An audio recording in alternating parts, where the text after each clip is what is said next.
Welcome to Corran on the Horn. I'm your host Kendall, and or Corran or whatever. I don't remember how I start this podcast, even though I've done like 30 episodes. I'm here with Kevin Reitzel. Did I say that right? Reitzel? That is right. Okay, that is correct. Reitzel, yes. All right. So you were you're an old school. You were a Decipher employee, and there from their day one.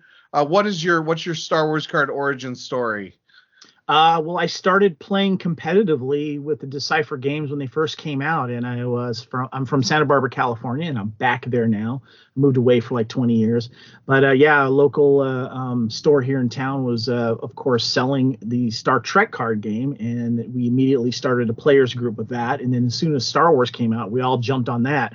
And then I was part of the very competitive Southern California Star Wars CCG tournament group. It was like a viper's nest of really good players, and that led to playing a lot more, going to conventions, also volunteering for Decipher. I won the first regional, or I won a regional to go to the first Star Wars CCG championships in Vail, Colorado, in 1996, which I think was November of 96, if I remember correctly, not October. Mm-hmm. And that was the regional I won was in Las Vegas. And my friend Kyle at the time, who also got hired to Decipher, he won the next day because we took a road trip overnight to Sacramento to see if he can win. And he won that one. And so we flew together and participated in the first world championships there, and I placed 4th overall, which was very cool. And we were doing, I was mailing in my my Scry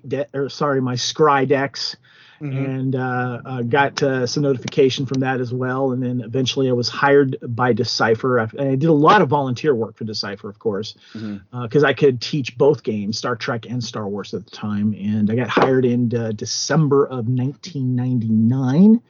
And was promoting the Young Jedi card game that was new there. And I was basically the traveling salesman road warrior at the time. Mm-hmm.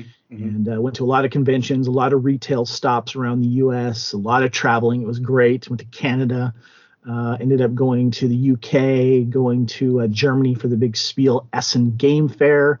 Eventually was promoted to volunteer coordinator.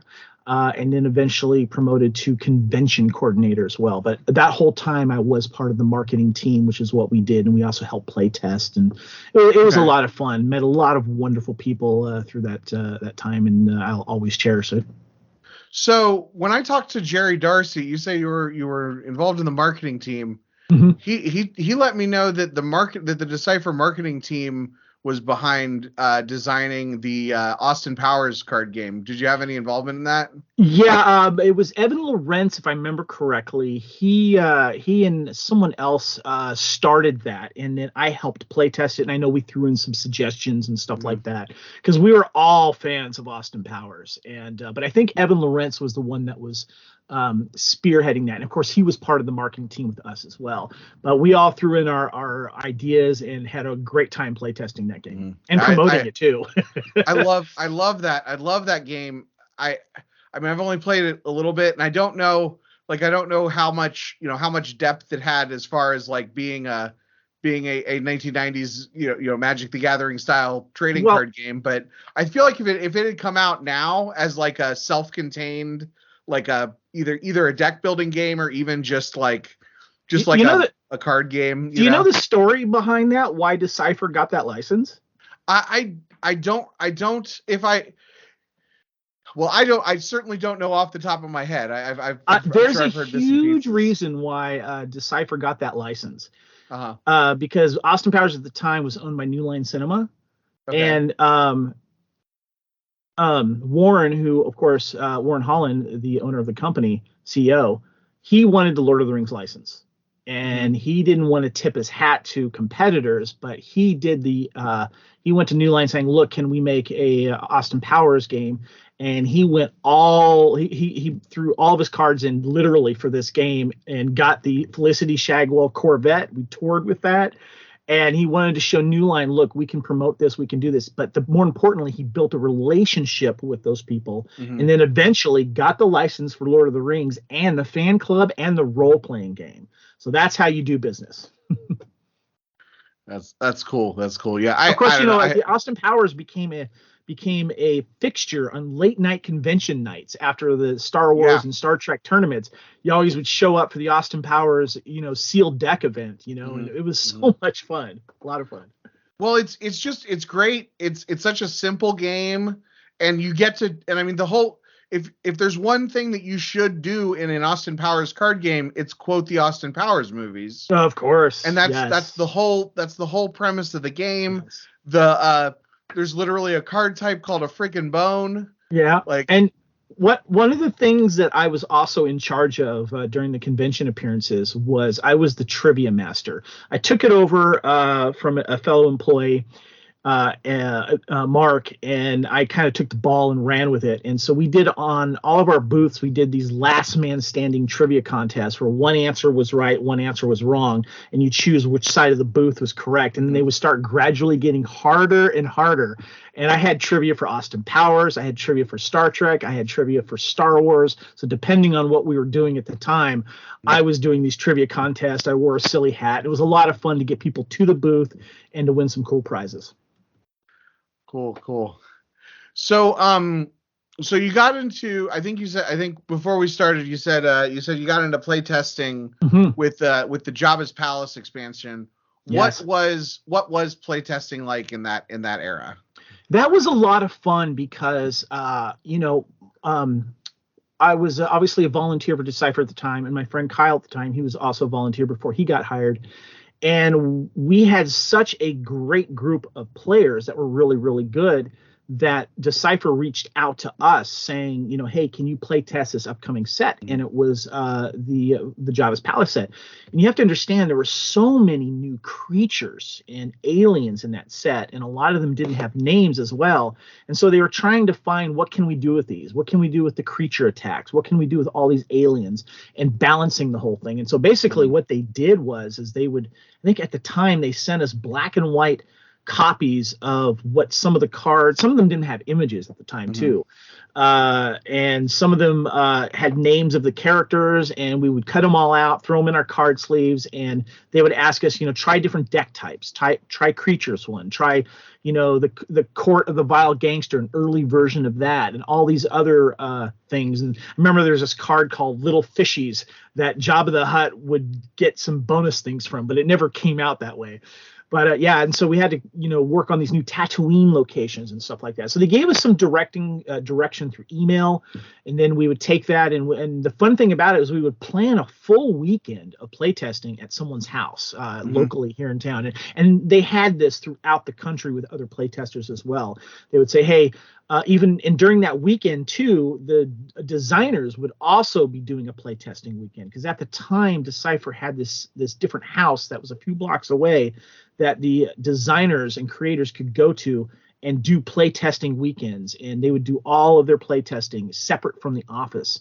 And they would kind of have like a little party and a barbecue, and we would do the same thing around the country. So that's kind of how it manifested. Interesting. Yeah, there's a couple of us that do that with that kind of thing, get ready for major tournaments now. Yeah, these days. Yeah. So you mentioned that you saw an early version of the Court of the Vile Gangster card when you were playtesting for Jabba's Palace. So objectives didn't come out until the next set. Were there early versions of objectives that were around for that? It wasn't called that. It was, I mean, the objectives didn't come out later, but there was like different force training and ways to get certain characters out. Because I remember when those objectives came out, we were kind of talking about how this reminded us of that card or two in Jabba's Palace. So I wouldn't say that the objectives were born out of that set, because they weren't, but there was ideas that were taken from the set that not necessarily made it into Jabba's Palace. But, because there was so much to, I think what they did was they said, look, they were throwing stuff up on the wall and see if it sticks. They say, try this strategy, try this strategy. Let us know what you think. And then we would say, this is too powerful. This could be stronger. This sounds like fun. Can we explore this? And so there was a lot of stuff that, and it's hard to remember all of it right now, but there was a lot of stuff that there was a lot of stuff from that set that bleeded out into other sets, including the objective court and a Right, couple of right. things that were Jabba's palace or Tatooine related. Mm-hmm. Shoot, I had another question about that playtesting. Oh, okay. So one thing that when I talked to Jerry about sort of some of the design, designing some of those sets, it had a lot. There was a lot of sort of tunnel vision where the sets were very designed to play, not necessarily to play with all the sets that came before them. Mm-hmm. And Jabba's Palace is a set that stands on its own really well. Yep. Was your playtesting focused around just the new cards, or were you trying to, add cards to the Cloud City decks or the Dagobah Oh decks? yes, we were we were trying both. We were doing Jabba's Palace centric decks, Tatooine related, blah blah blah. But yeah, then there was stuff that we incorporated from Cloud City to go into it, like bounty and capturing or whatever it was. But we did both because we knew that players would latch onto earlier cards, trying to make these a lot more. And by the way, just a quick funny story about Jerry. When I finally started working at Decipher, because as I mentioned before we started recording, a lot of the play testers and the people at Decipher got to name some of these Star Wars characters, and me being a playtester, they awarded me they named one of the aliens as an anagram with my name, and that was Velken Tezari. And what's so funny about that is when I first had a chance to talk to Jerry about it, I'm like, Jerry, I appreciate you naming a character using my name as an anagram, but you realize he was the first one in Jabba's palace to die in the pit Sarlacc, right? And he got a big laugh out of that. It was pretty funny. Yeah. And his original text, Seeker allows your seekers to deploy there for free and move free. Yeah, lots of stuff with seekers. The only time you played with seekers is if you pulled one in a sealed deck and you tried to play. Otherwise, he was useless. Yeah. He was better as a virtual card. There's a virtual version of his card later that was a lot better. Yep. Yeah. I still play him in my I mean, he's a staple in court decks. Yes, I've been told that because of he does something with the creature attacks too. I think there's a 4-strain bonus or something, but he can fly a pilot. He's a warrior, and also too, he was the one that lost his blaster when Luke used the Force to grab it to point it at Jabba. That's why he can't use weapons around Luke, I think, is in his new virtual text. Yeah. May not target Luke with weapons. Yeah. Yes, exactly. But, and what's funny, I actually asked for that request when the virtual card was done. Like, can you please make sure there's something with Luke where you can't use weapons with Luke? But yeah, he's great because your other characters here may not be targeted by lightsabers is really huge text, because a lot of times court wants to deploy Jabba first turn but can't afford to really back him up very well. So there's a couple of characters like Velken that if you have that in your opening hand, you can play Jabba, you can play Scum, and you can play him on first turn, and then your opponent comes after you. They still clear you, but they have to hit Velken with the lightsaber, and then they get Jabba with their battle destiny. But I'm happy the virtual version is so much better that it's getting a lot of action in the court decks. It's great. How does it feel to have an anagram of your name or to have that like direct connection with a character in the Star Wars universe? It's a great conversation piece, and there's a lot of great volunteers that also got the opportunity to have a card named after them. And we're part of a select group because at the time, not like nowadays where all the characters are named, but these names also had to be approved by someone at Lucasfilm at the time. So the Decipher crew got very clever with switching the names around, and I got kind of vindicated a little bit later because the new Star Wars, the Star Wars updated, absolutely everything you need to know, updated and expanded book actually has Velken Tezari listed in there. His name is real and mentioned. And what's funny is that it's listed under Sarlacc dinners, creatures and people that got hit by Sarlacc. And that's Potsnikin, Boba Fett, Barada, Vadian, a Nikto slave, and of course, Velken Tezari, a human guard and weapons dealer. But I also got a little bit more excited because at Comic-Con this last year, they released what's coming out, a 4 action figure set of the Jabba's Court denizen creatures and guards. And guess what? Velken Tezari, listed by name, is part of that group. Nice. Apparently, he's also in Star Wars Visions. He is, really? Yeah, in the Tatooine Rhapsody episode. Is he listed by name? Of the first season. Well, it says, I just pulled him up in Wikipedia because I was curious if he was in from a certain point of view. Oh, okay. Because that has everybody in it. Right. But looks like, yeah, he was in Visions in the Tatooine Rhapsody episode, and I'll have to watch that. It's been a while since I've seen that. That's cool. And he's also in the new Max Rebo comic book. Oh, very cool. Yeah, go Velken. First issue. So, and he's in Rescue from Jabba's Palace, which is looks like a children's like picture book or something. He's just he's a human guard working for scum and villainy, just trying to make his way through the galaxy. Yep, exactly. Just trying to make his way Doesn't somebody say just trying to make? Or is it Boba Fett that says I'm just or no, it's Jango Fett. Jango Fett a man trying to make his way in the universe. Yeah, Attack of the Clones. Yeah, yeah. I lifted that line. Yeah. All right. So you went. So you were playtesting and you went into marketing. Yeah. I mean, a lot of the Decipher talks that I've done so far kind of focus on the early days. It seems like you were involved in the mid to later days.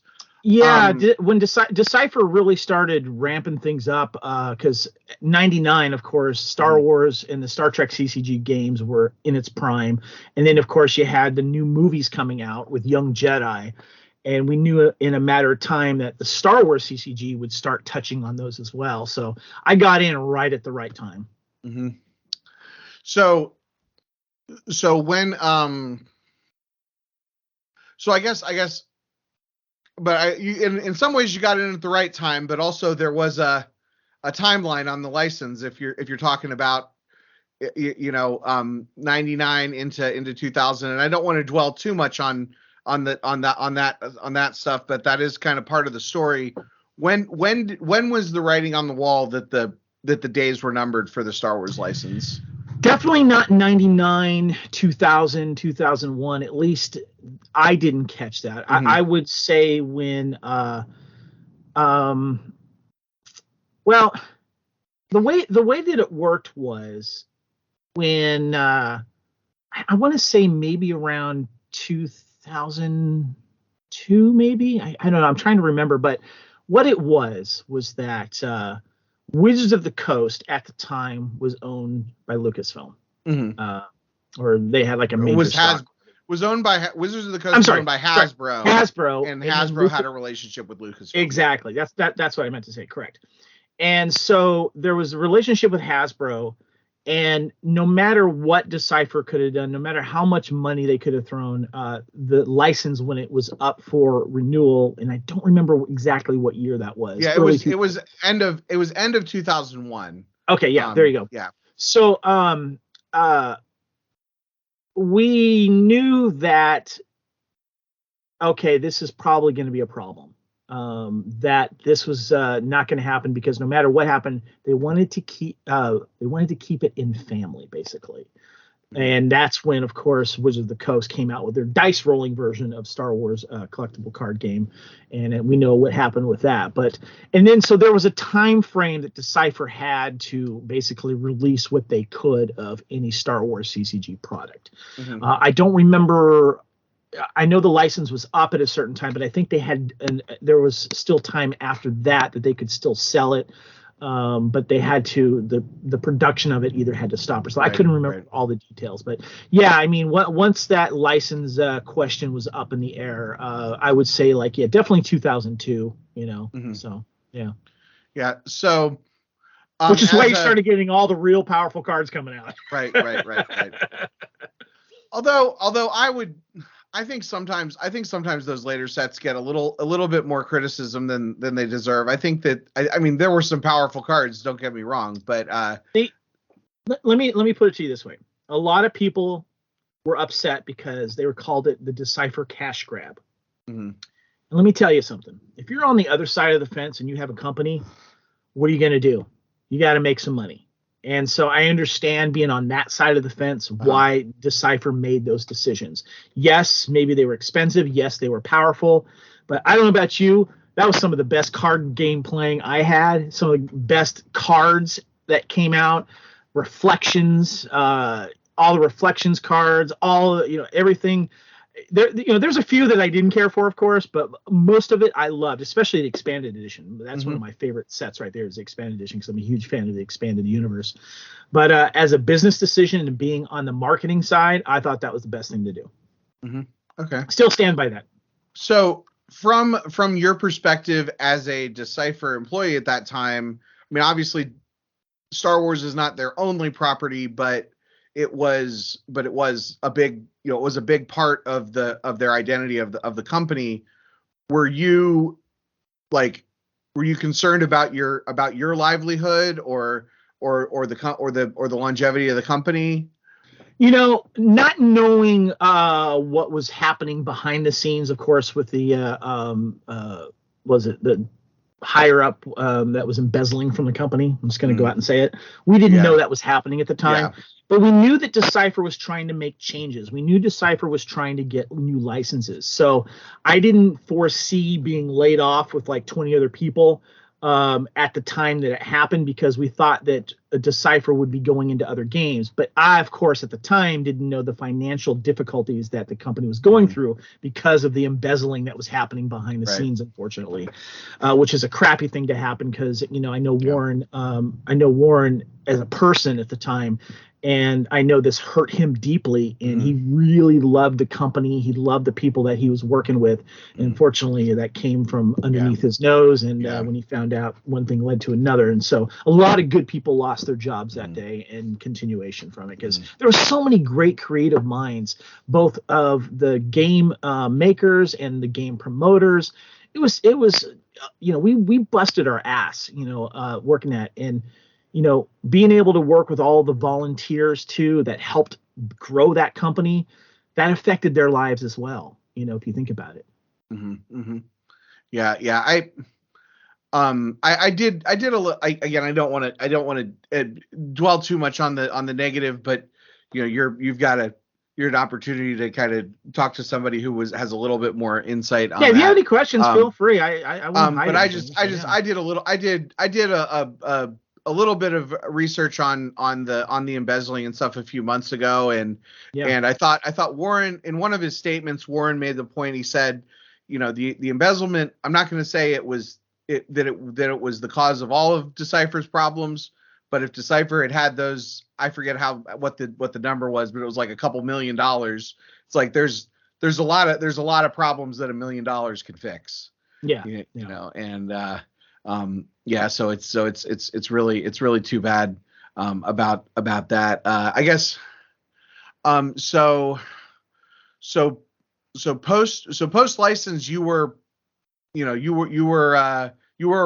you were around in the early PC days and up through. Were you directly involved with anything in the early days of the PC of like volunteer stuff? The players committee, you mean? Yeah, the players committee. Yeah. Yeah.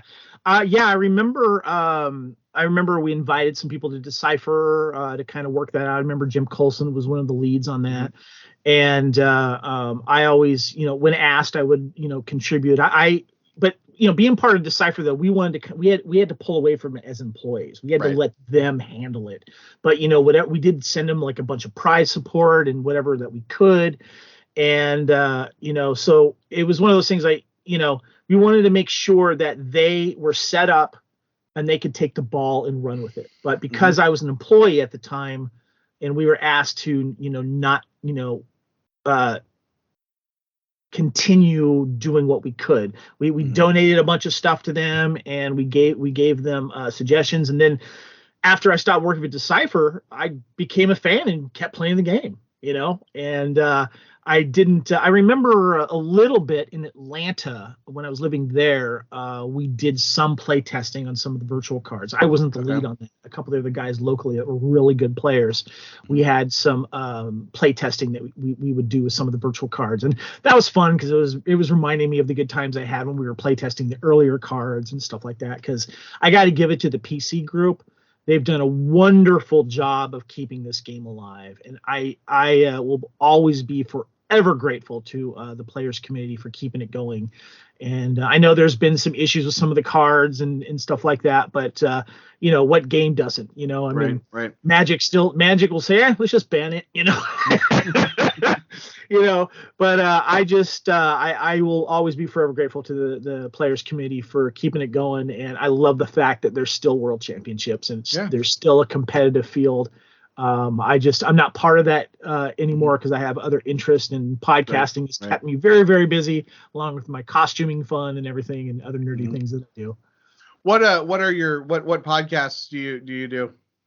I am the co-founder of the Fandom Podcast Network with my buddy Kyle. We started that at January of 2016, and it's a network, meaning we have more than one show under its umbrella, and that's by design so we can talk about different subjects.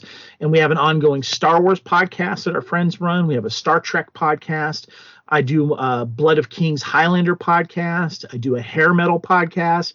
We have a movie podcast called Couch Potato Theater. We have a Doctor Who podcast.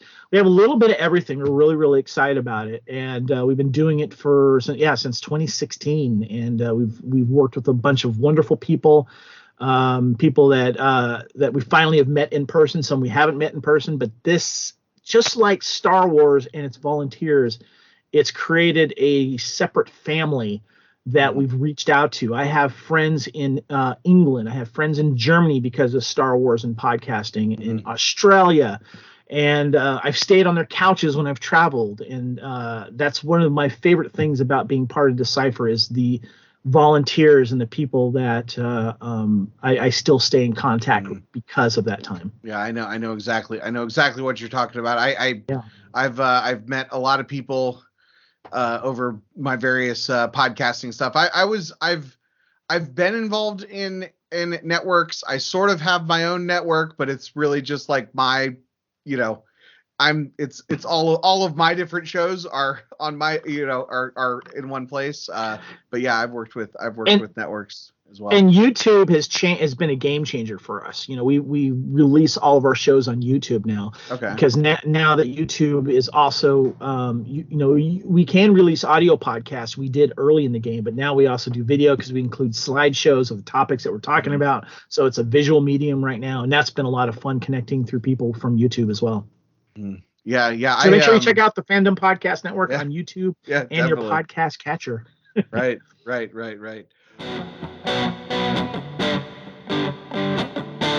One of the things that I think was a lot of fun doing was promoting the game and meeting the players and the volunteers, going on the road, renting that car, getting that cheap hotel room, flying to this country.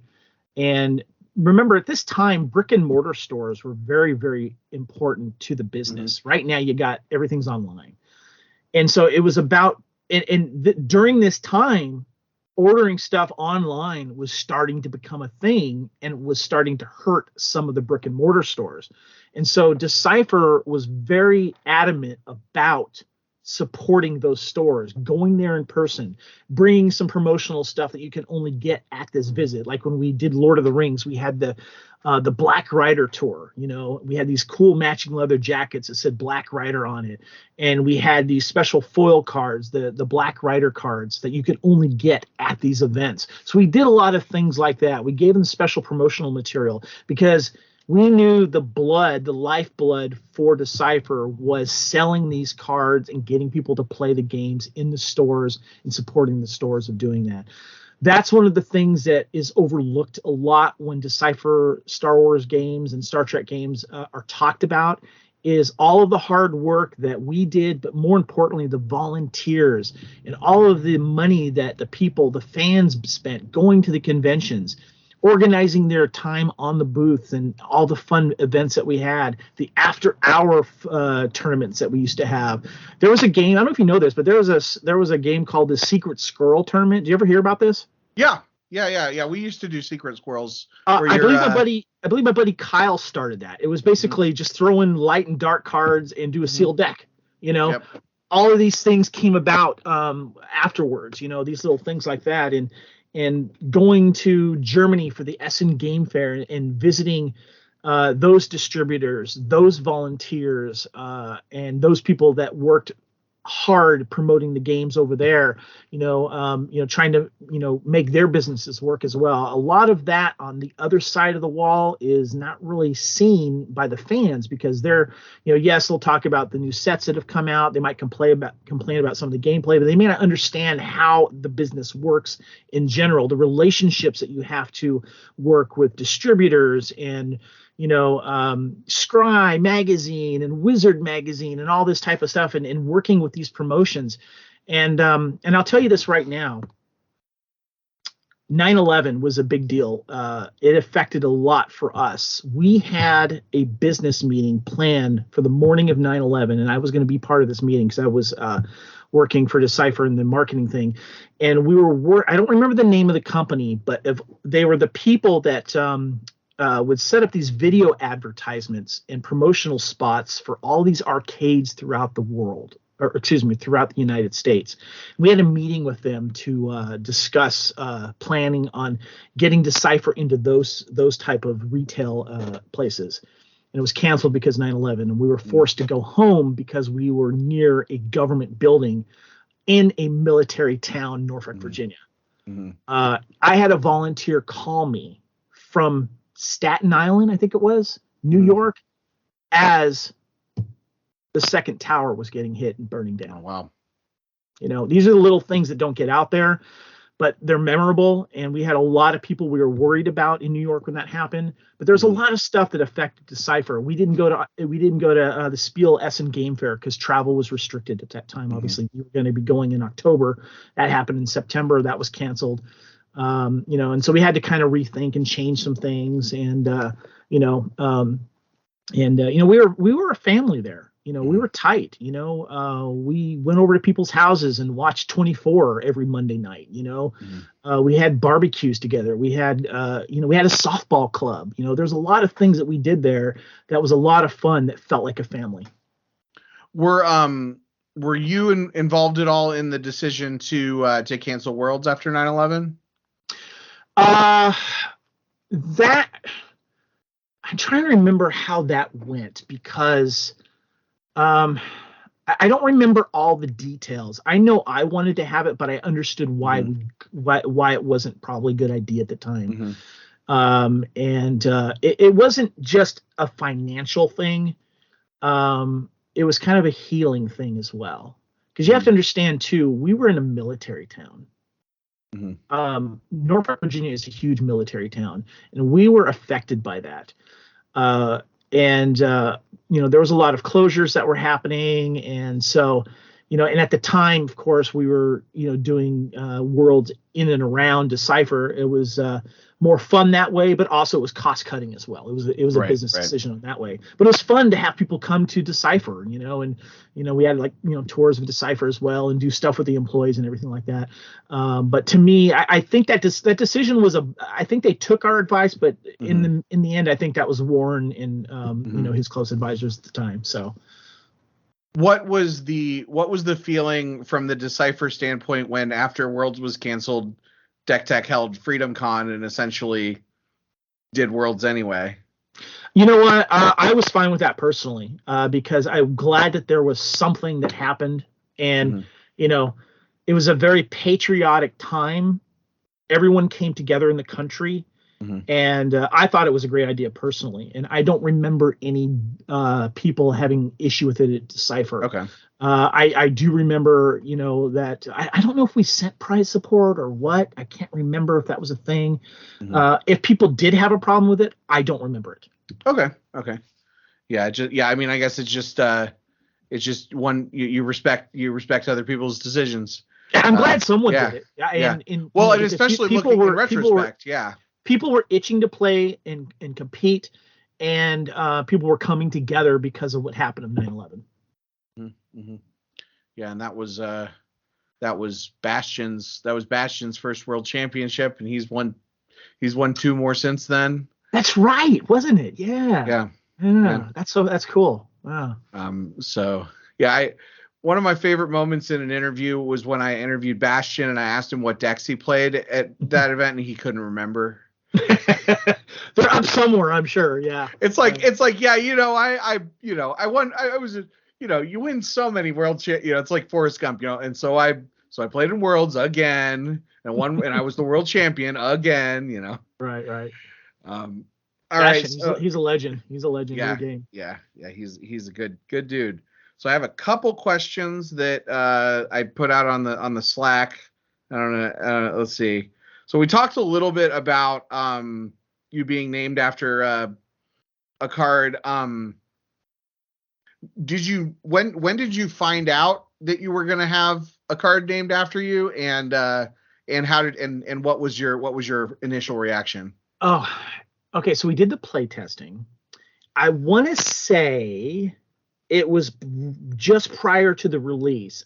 I believe we were notified, and we had to sign NDAs at the time, non-disclosure agreements, because we had to do that to play test anyway. And so we knew that we had to keep secrets of the game. We couldn't, tell the outside group that we were part of. They knew who was part of the playtest group, but I believe we were sent an email or something. Or I remember there was I had to confirm how to spell my last name. And if you look at Velken Tezari, one of the I's of my total first and last name wasn't used just because it fit better to release one of the 2 I's. And I was just like, what's that going on? And then we were informed before the set came out, but we had to keep it quiet. And we couldn't talk about it right away. I remember that and stuff. And then eventually it slipped out. People figured it out. So yeah. But I remember being so excited about that. I was just like, because I didn't really know that was a thing until some people did, I guess, but they kept their mouths closed about it for obvious reasons. And then once I got to Decipher, I was like, that's someone's dog, that's someone's wife, so on and so forth. Right. And I was like, oh wow, oh yeah, okay. And then you start. I remember started second guessing all the cards I was looking at, going, and then certain people's faces were being put on images of cards as well. Like Jonathan Quisenberry is the Outer Rim Scout, and Sandy Weibel is Thrawn's face. He actually went in there and modeled for that. So there's a few other things like that too. Yeah. I wish that I had had this interview with you a week ago, because I do another podcast that has a trivia component, and I got the question about Thrawn's face wrong. So what was it? What would you say?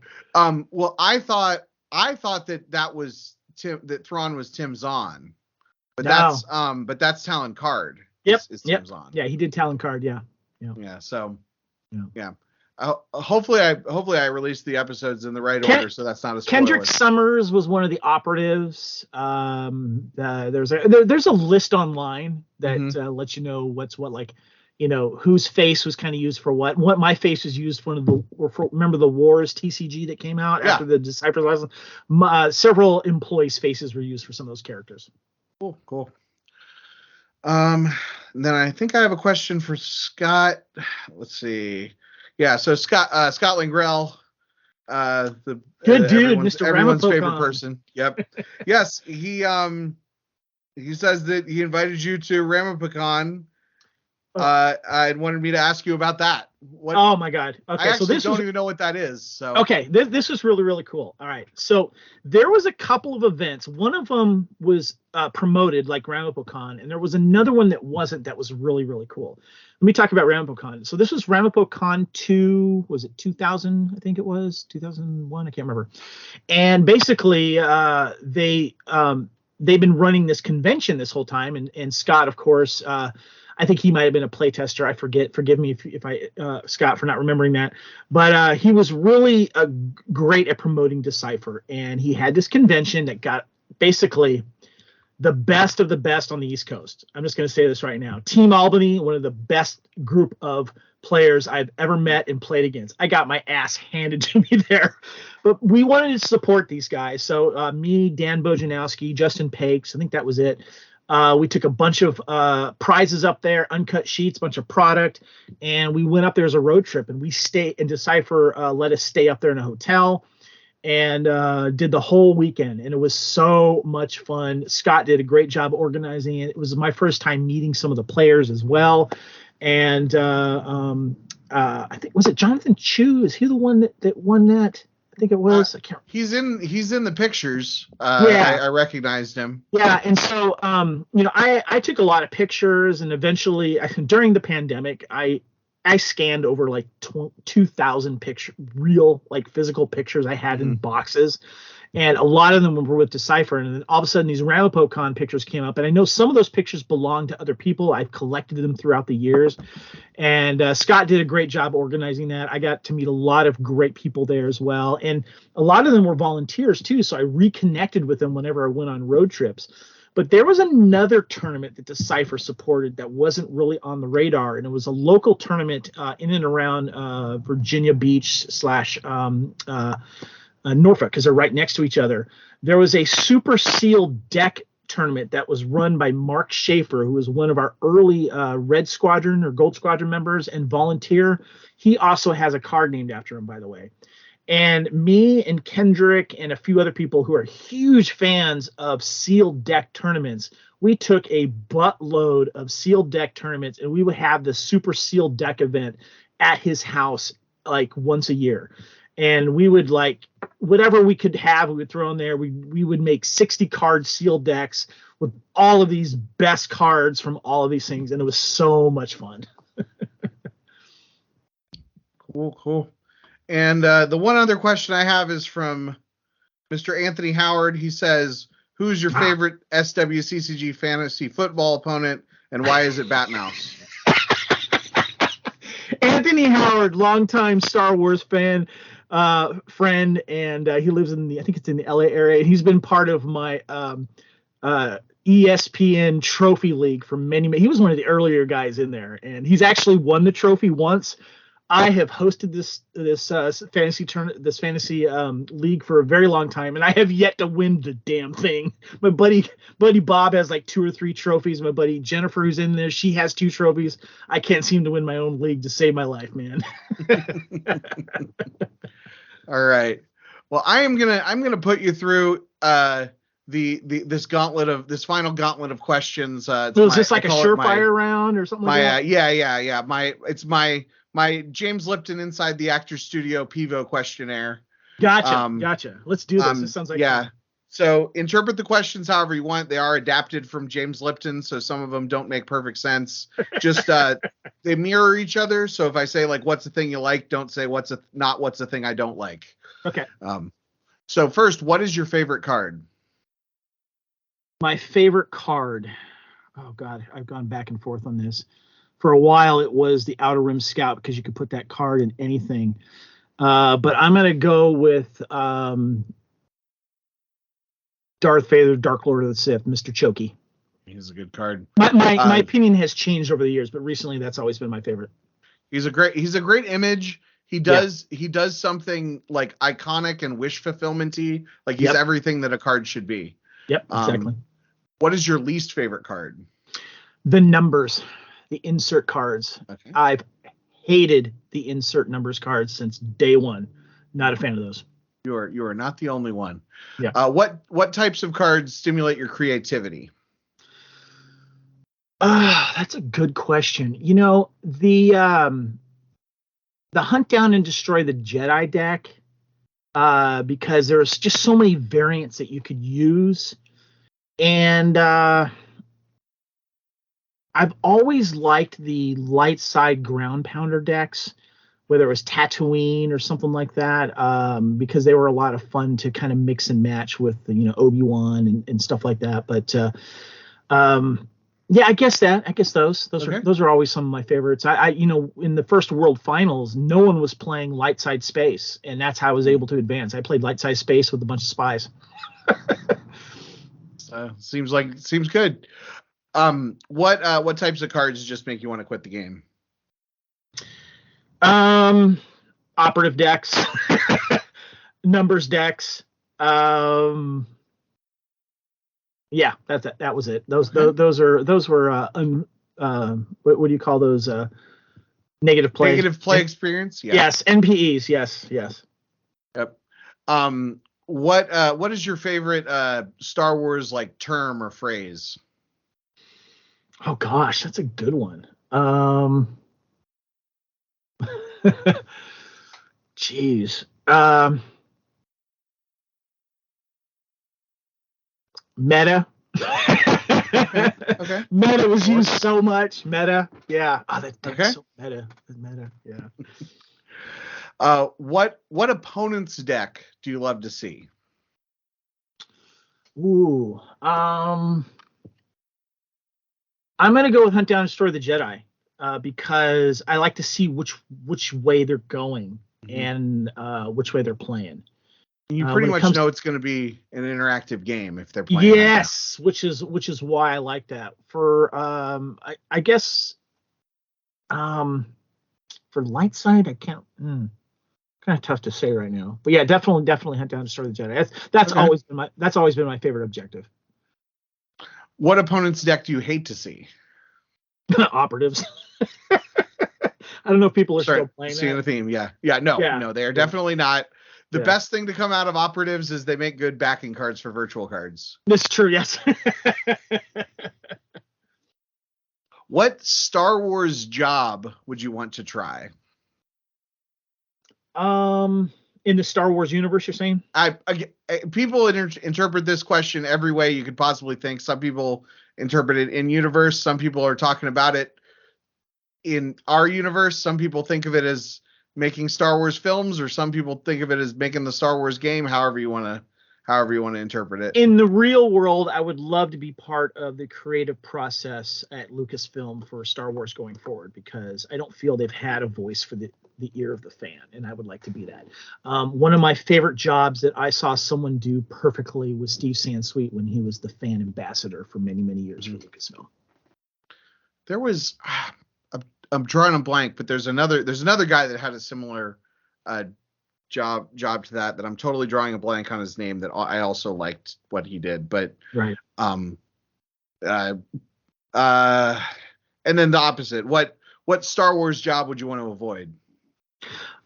Cleaning the Rancor pit. I actually have I think it's a Rancor pit sanitation department t-shirt I got at Star Wars Celebration. I had to buy that. Nice. And finally, what would you like to see happen with the future of the game?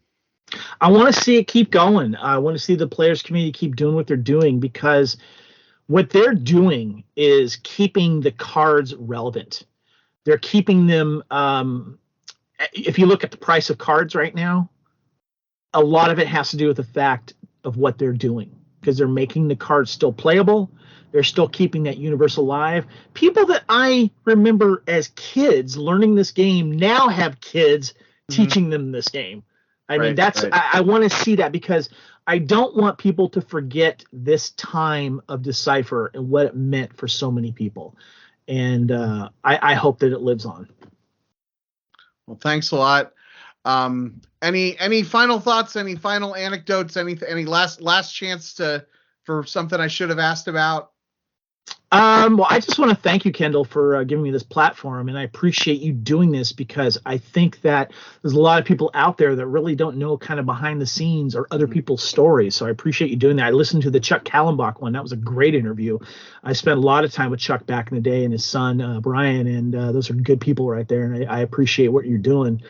I'm sure I'm missing out on some great stories and a lot of the traveling stories, and that's probably for another time, but if anyone can reach out to me in case they're curious. But please check out both the Star Wars and the Star Trek CCG Facebook groups, I put a link that I made public for the Decipher days, because there's a lot of people in there. I can't remember their names that were in those pictures, and I've had a lot of people hit me up thanking me for putting that in there.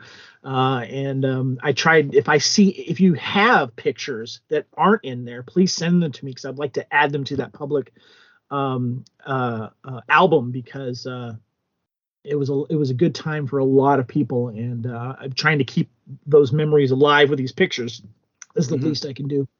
Yeah, we're in the players community marketing team, we're working on collecting on putting together some kind of archive of all the different pictures that people have taken at events over the years. So but yeah, I mean, that's the reason that I reached out to you, was because you posted on the Facebook group with your with the stuff, and then I was like, is this Kevin Reitzel guy like a real person? And everybody was like, yeah, he's great. Yeah, apparently everybody in the community knows you and loves you, except for I got back into the game in 2019, so it was after you had stepped away.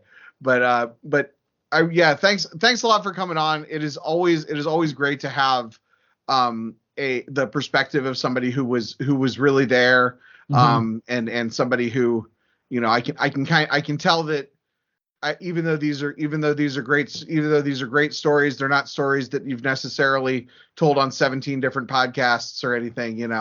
This is I like having the exclusive scoop. No, I appreciate you reaching out, and I'm always up for reliving my Decipher memories and the Decipher days, as I call them.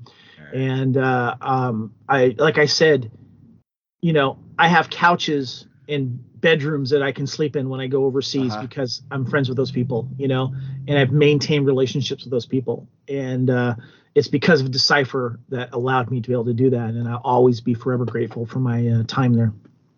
All right. Well, thanks everyone for listening. Until next time, good luck, have fun, and no reverts. This podcast is a production of the KendallCast Podcast Network. You can support the show for just $2 a month at patreon.com/KendallCast, or make a direct donation through the PayPal link at kendallcast.ninja. Every little bit helps.